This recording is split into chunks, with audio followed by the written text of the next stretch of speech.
أعوذ بالله من الشيطان الرجيم.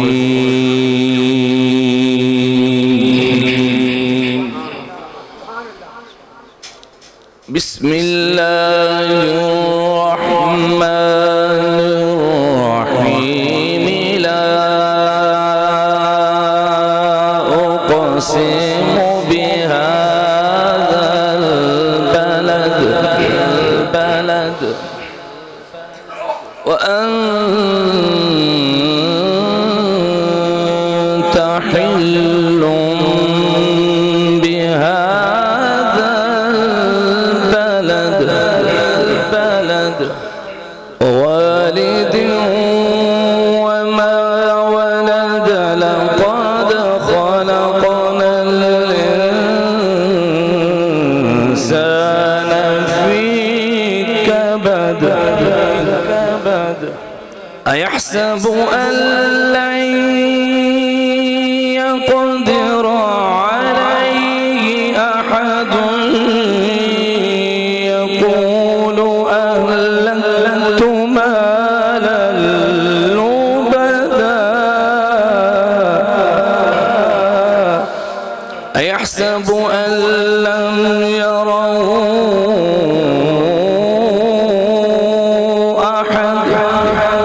أحد. ألم نجعل له عينين ولسانا وشفتين وهديناه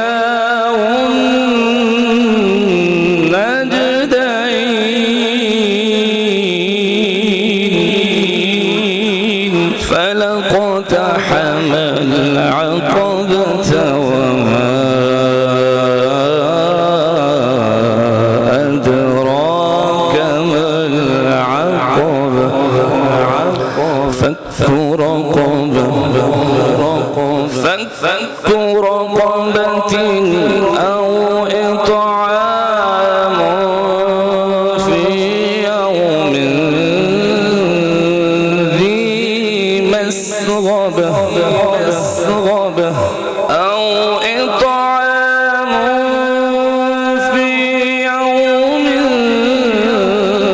ذي مسغبة يتيما ذا مقربة أو مسكينا ذا متربة. ثم كان من الذين آمنوا وتواصوا بالصبر وتواصوا بالمرحمة.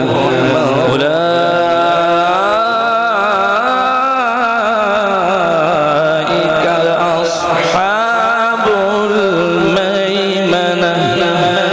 والذين كفروا بآياتنا هم أصحاب المشأمة. عليهم نار مؤصدة. صدق الله العظيم.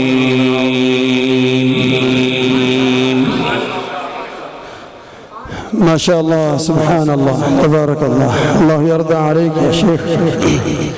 بڑے ہی خوبصورت انداز میں کلام پاک کی تلاوت پیش کر رہے تھے جناب فضیلت الشیخ قاری عبد المنان زاہد حفظہ اللہ تعالی.